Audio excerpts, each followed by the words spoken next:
En la primera parte examinamos la cosmología de Empédocles, los 4 elementos eternos, el amor que los une y el odio que los separa, el ciclo cósmico que oscila entre la unidad del esfero y la dispersión total. Pero el pensamiento de Empédocles no se agota en la física de los elementos. En esta segunda parte abordaremos 3 dimensiones adicionales de su obra. Primero, su sorprendente teoría de la evolución de las especies, con criaturas de partes sueltas y seres monstruosos que anticipan, de forma poética, la selección natural. Segundo, su teoría de la percepción basada en efluvios y poros. Lo semejante conoce a lo semejante, y el pensamiento es sangre alrededor del corazón. Y tercero, su doctrina religiosa expuesta en las purificaciones, el alma desterrada, la transmigración a través de cuerpos animales y vegetales, y la promesa de una divinización final.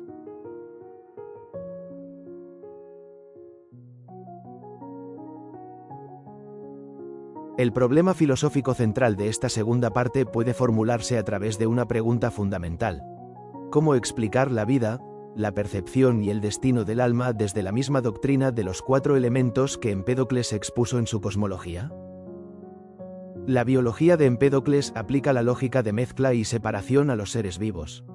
Las especies no surgen por creación divina ni por un plan preestablecido.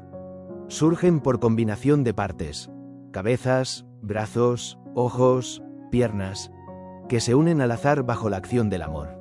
La mayoría de esas combinaciones son inviables y desaparecen. Solo las que resultan funcionales sobreviven. Es una teoría de la evolución, expresada en lenguaje poético, que anticipa en más de 2 milenios las ideas de Darwin. La percepción se explica mediante un mecanismo físico: los efluvios y los poros. Los objetos emiten constantemente partículas diminutas que se desprenden de su superficie. Esas partículas penetran en los sentidos a través de poros adecuados. El ojo ve porque los efluvios del objeto encajan en los poros del ojo. El oído oye porque los efluvios sonoros encajan en los poros del oído. Y el principio que gobierna todo este proceso es que lo semejante conoce a lo semejante. La tierra percibe la tierra, el agua percibe el agua, el fuego percibe el fuego. El destino del alma, en cambio, sigue una lógica distinta. En las purificaciones, Empédocles expone una doctrina religiosa de la transmigración. El alma no es una mezcla de elementos, sino un daimon, un ser divino desterrado que ha caído en el mundo material.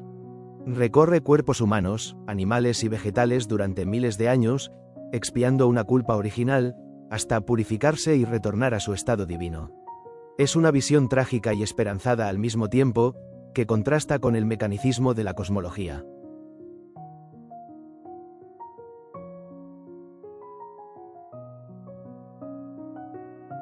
Como en la primera parte, las fuentes para esta segunda parte del pensamiento de Empédocles proceden de sus 2 poemas, aunque con un peso desigual.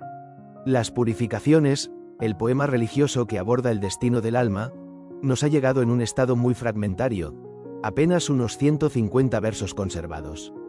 Sobre la naturaleza, el poema cosmológico, es más extenso en su transmisión, unos 350 versos, e incluye las secciones dedicadas a la biología y la teoría de la percepción. Las fuentes de transmisión varían según la temática. Para la biología y la percepción, la fuente principal es Teofrasto, el discípulo de Aristóteles. Su tratado sobre los sentidos recoge y discute con detalle las ideas de Empédocles acerca de los efluvios, los poros y el principio de que lo semejante conoce a lo semejante. Sin Teofrasto, nuestro conocimiento de esta parte de su pensamiento sería mucho más pobre. Para la doctrina del alma, las fuentes principales son autores cristianos como Clemente de Alejandría e Hipólito, que transmitieron fragmentos de las purificaciones por su interés teológico. La idea de una culpa original, la transmigración del alma y la promesa de una purificación final resonaban con sus propias enseñanzas. Aristóteles, Plutarco y Simplicio aportan referencias adicionales tanto a la biología como a la doctrina del alma. Los problemas hermenéuticos son considerables. El gran debate sigue siendo la relación entre los 2 poemas. ¿Son compatibles el mecanicismo de la biología, que explica a los seres vivos por combinación azarosa de partes, y la doctrina religiosa de las purificaciones, que habla de un alma divina desterrada y en busca de purificación? ¿Puede el mismo autor defender que el pensamiento es sangre alrededor del corazón y, al mismo tiempo, ¿Predicar la transmigración de un alma inmortal? Además, los fragmentos de las purificaciones son menos numerosos y más breves que los cosmológicos, lo que dificulta la reconstrucción completa de su doctrina religiosa.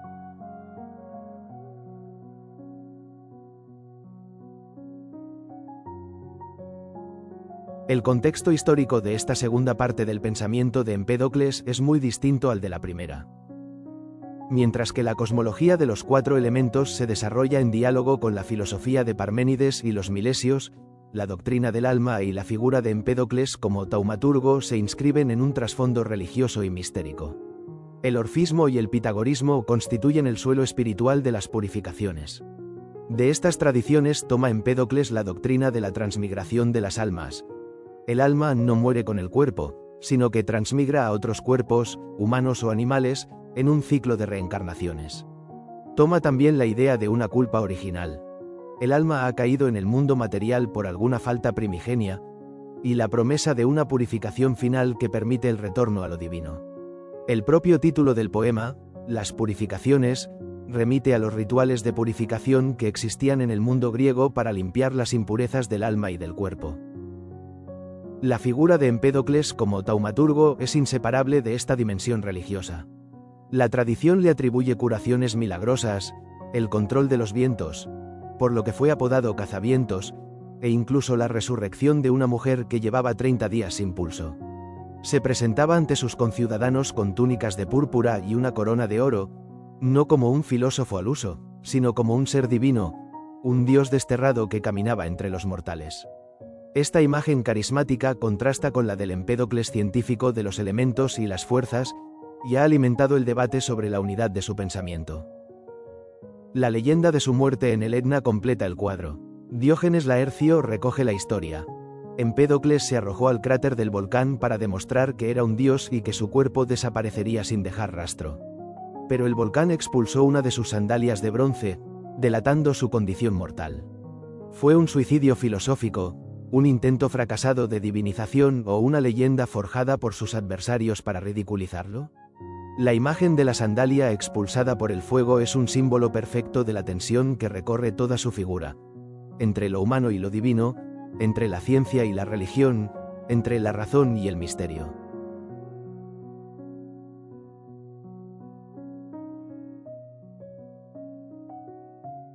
La tesis fundamental de esta segunda parte es que la doctrina de los 4 elementos se aplica también a la vida, la percepción y el alma, aunque en este último caso con una tensión que recorre todo el pensamiento de Empédocles. En biología, Empédocles ofrece una teoría sorprendentemente moderna.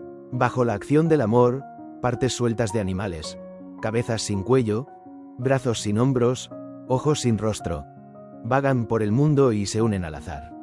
Surgen así criaturas monstruosas, seres con 2 caras, con torso de buey y cabeza de hombre, con pies innumerables. La mayoría de estas combinaciones son inviables y perecen. Solo sobreviven aquellas cuyas partes encajan de forma funcional. Las especies actuales no son producto de un diseño ni de una creación divina, sino el resultado de un proceso de selección natural que elimina lo inviable y conserva lo funcional. Empédocles lo expresa en hexámetros, no en tratados científicos, pero la intuición es la misma que Darwin formulará 2 milenios después. En cuanto a la percepción, el mecanismo es físico. Los objetos emiten constantemente efluvios, partículas diminutas que se desprenden de su superficie. Los sentidos tienen poros de distintos tamaños y formas. Los efluvios penetran solo en los poros adecuados. Los efluvios visuales encajan en los poros del ojo, los efluvios sonoros en los poros del oído. El principio que gobierna todo el proceso es que lo semejante conoce a lo semejante. El ojo percibe los colores porque contiene fuego, el oído percibe los sonidos porque contiene aire, la lengua percibe los sabores porque contiene agua. El pensamiento mismo es un proceso físico. Es la sangre que circula alrededor del corazón, donde los 4 elementos están mezclados en la proporción más equilibrada. El destino del alma es una cuestión distinta. En las purificaciones, Empédocles expone una doctrina religiosa que contrasta con el mecanicismo de la biología y la percepción.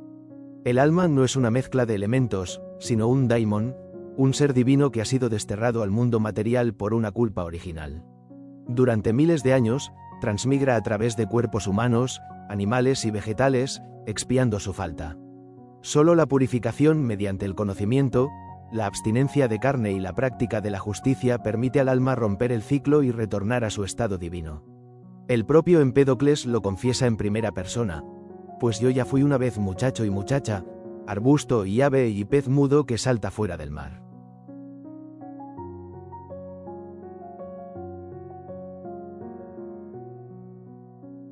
Los argumentos de Empédocles en esta segunda parte son 3, y cada uno aborda una dimensión distinta de su doctrina. El primer argumento es el de la eliminación de lo inviable. Si las especies hubieran sido creadas con un propósito, si un dios o una inteligencia hubiera diseñado los seres vivos, no existirían las criaturas inviables ni los monstruos. Pero la naturaleza está llena de combinaciones fallidas. El propio Empédocles describe criaturas con doble rostro y doble pecho, bueyes con cabeza de hombre y hombres con cabeza de buey. La existencia de estos seres demuestra que la naturaleza no sigue un plan, sino que actúa por ensayo y error. Bajo el amor, las partes se combinan al azar. La mayoría de las combinaciones son inviables y desaparecen. Solo las que resultan funcionales sobreviven. Es la necesidad, no el propósito, la que explica las formas vivas. El segundo argumento es el de los efluvios y los poros. La percepción no es una actividad misteriosa del alma, sino un proceso físico que puede explicarse en términos materiales. Los objetos emiten constantemente partículas diminutas. Los sentidos tienen poros de distintos tamaños. La percepción ocurre cuando los efluvios encajan en los poros adecuados. Empédocles ofrece una prueba. El ojo se refleja en el agua porque los efluvios del ojo llegan al agua y los efluvios del agua llegan al ojo. Hay un intercambio material constante entre el perceptor y lo percibido. La especificidad de los sentidos. ¿Por qué el ojo ve pero no oye? ¿Por qué el oído oye pero no ve? Se explica por el tamaño de los poros. Cada sentido recibe solo los efluvios que encajan en sus poros. El tercer argumento es el de la transmigración. El alma no puede ser una simple mezcla de elementos, porque si lo fuera, se disolvería al morir el cuerpo, igual que un cadáver se descompone en tierra, agua, aire y fuego. Pero el alma no se disuelve, transmigra. La prueba que Empédocles ofrece es su propio conocimiento de vidas anteriores. Él recuerda haber sido muchacho y muchacha, arbusto, ave y pez. Ese conocimiento no puede explicarse si el alma es solo una combinación material que desaparece con la muerte. Tiene que haber algo que persiste a través de los cuerpos, algo que es anterior al cuerpo y que sobrevive a él. Además, la justicia cósmica exige la transmigración. El alma ha cometido una falta y debe expiarla. Recorre cuerpos humanos, animales y vegetales, purificándose progresivamente, hasta que, liberada de toda impureza, retorna a lo divino.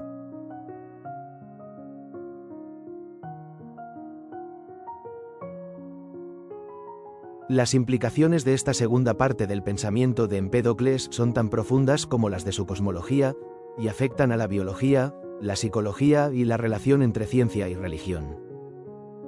La primera implicación es una teoría de la vida sin diseño ni creador. La eliminación de lo inviable explica el origen de las especies sin recurrir a un plan divino ni a una inteligencia ordenadora. La naturaleza no sigue un propósito, actúa por ensayo y error. Las combinaciones fallidas desaparecen, las funcionales sobreviven. Es la primera formulación de una biología mecanicista en la historia del pensamiento occidental. Aristóteles criticará duramente esta idea en la física, precisamente porque elimina la causa final, pero la retomará en parte en su propia biología al estudiar la adaptación de los organismos al medio. La segunda implicación es la naturalización de la percepción. Empédocles la convierte en un proceso físico. No es el alma la que percibe, sino los elementos que componen el cuerpo. La tierra percibe la tierra, el agua percibe el agua, el fuego percibe el fuego. La teoría de los efluvios y los poros, con su explicación materialista de cómo los objetos afectan a los sentidos, influirá en la medicina hipocrática y en la fisiología posterior. El principio de que lo semejante conoce a lo semejante, aunque será abandonado por la ciencia moderna, dominará el debate sobre la percepción durante siglos. La tercera implicación es la tensión entre mecanicismo y religión. ¿Cómo conciliar una biología que explica la vida por combinación azarosa de partes con una doctrina que predica la transmigración de un alma inmortal? Puede el mismo autor defender que el pensamiento es sangre alrededor del corazón y, al mismo tiempo, afirmar que él recuerda haber sido arbusto, ave y pez? Empédocles parece oscilar entre dos registros, el del científico que explica los fenómenos por causas materiales y el del profeta que revela el destino del alma. Esta tensión no se resuelve en su obra y constituye uno de los grandes enigmas del pensamiento presocrático. La cuarta implicación es la influencia en Platón y la tradición posterior. La doctrina de la transmigración que Empédocles expone en las Purificaciones será recogida por Platón en el Fedón, el Fedro y la República, donde el alma también recorre cuerpos y se purifica mediante el conocimiento. La teoría de la percepción será discutida por Aristóteles y por Teofrasto en su tratado sobre los sentidos, y llegará a la medicina galénica. Y la biología de Empédocles, aunque expresada en hexámetros y con imágenes poéticas, anticipa intuiciones que la ciencia moderna, desde la anatomía comparada hasta la biología evolutiva, confirmará siglos después.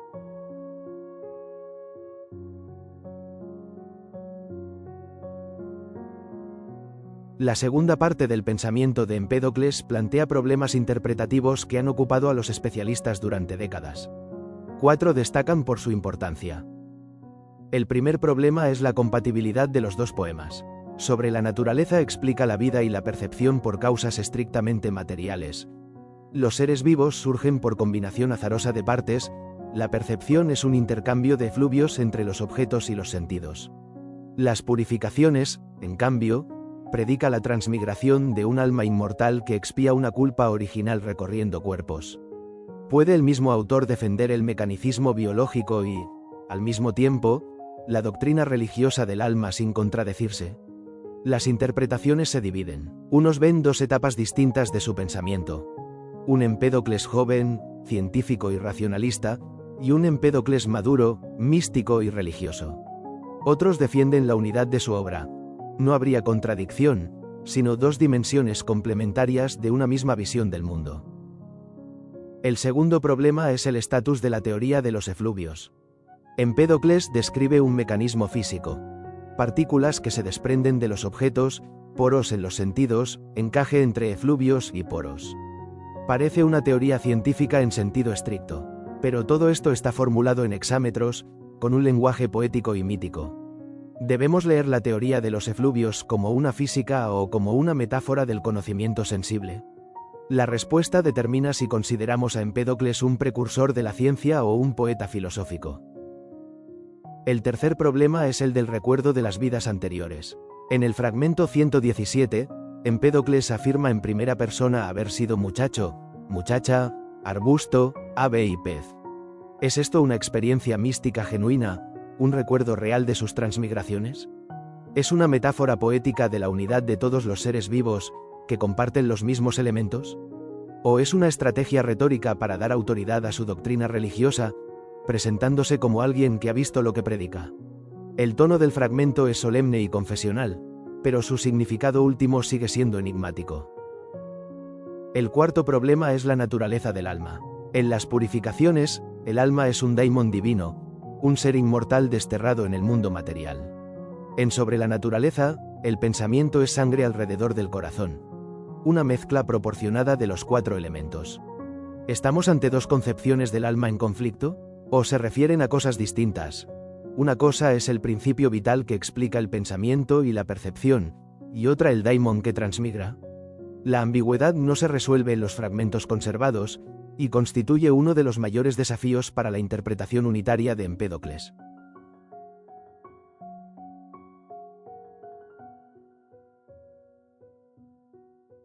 El debate sobre la segunda parte del pensamiento de Empédocles ha estado marcado por 3 interpretaciones que abordan de manera distinta la relación entre ciencia y religión en su obra. La primera es la de Ettore Vignone, quien en 1916 defendió la unidad de los dos poemas.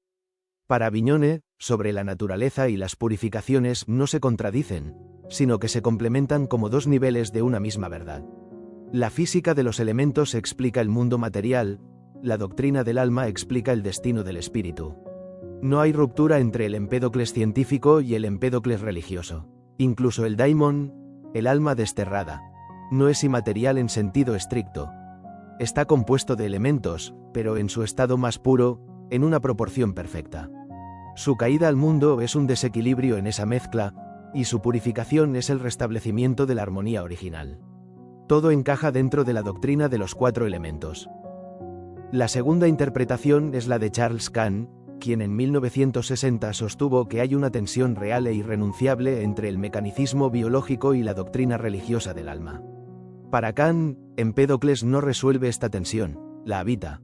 Su obra refleja la convivencia de 2 tradiciones, la filosofía natural jónica y el misticismo órfico pitagórico, que no terminan de reconciliarse. Forzar la unidad de los 2 poemas es traicionar su complejidad. Decretar una ruptura entre un Empédocles joven y otro maduro es simplificar en exceso. Lo que hace grande a Empédocles, según Kahn, es precisamente su capacidad para sostener esa tensión sin resolverla, para ser a la vez científico y profeta. La tercera interpretación es la de Peter Kingsley, quien en 1995 propuso una lectura mística radical. Para Kingsley, Empédocles no es un filósofo en el sentido moderno del término, sino un maestro espiritual de tradición mistérica. Los 4 elementos, las fuerzas cósmicas, la biología de las partes sueltas no son teorías científicas, son símbolos de una enseñanza iniciática, imágenes destinadas a guiar al discípulo hacia la purificación del alma. El recuerdo de vidas anteriores que Empédocles afirma tener no es una metáfora ni una estrategia retórica, es literal. Habla desde la experiencia directa de la transmigración. Leer a Empédocles como un filósofo racionalista es, según Kingsley, un malentendido moderno.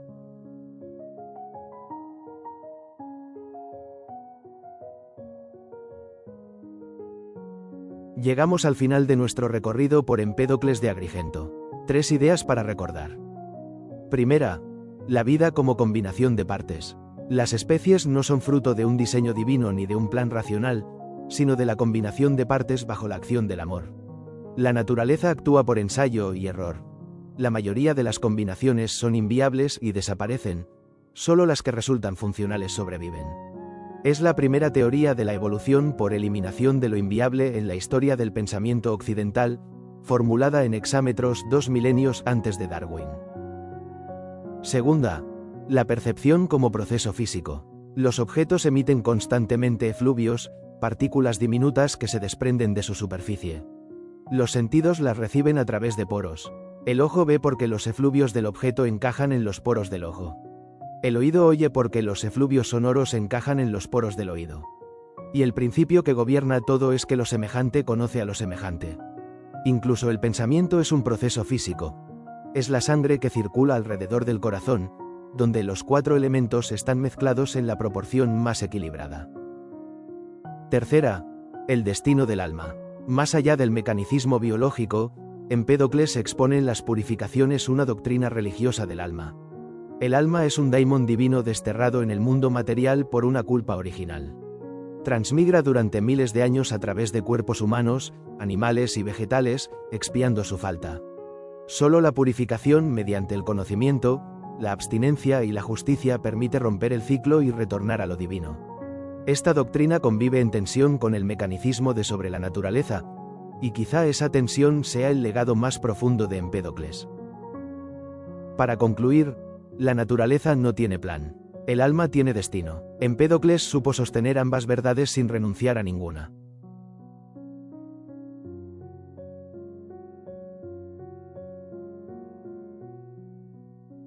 Para quienes deseen profundizar en la biología, la percepción y la doctrina del alma de Empédocles, las fuentes imprescindibles comienzan con las ediciones clásicas de los fragmentos.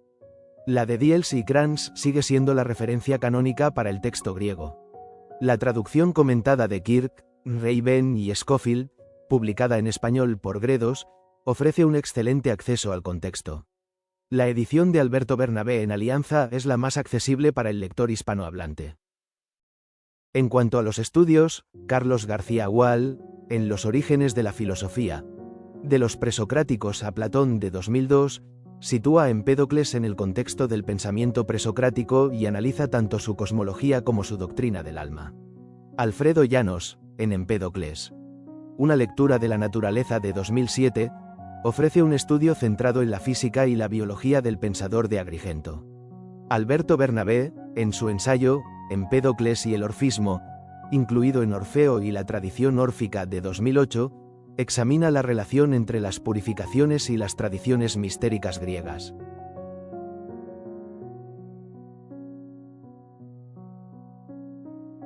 En la próxima lección abordaremos a Anaxágoras de Clazómenas, el primer filósofo que introdujo una inteligencia ordenadora, el nous, como principio rector del cosmos. Analizaremos su teoría de las semillas infinitas, su explicación del cambio sin generación ni corrupción, y su influencia decisiva en la Atenas de Pericles y en el Sócrates platónico. Les esperamos allí. Gracias por su atención y hasta pronto.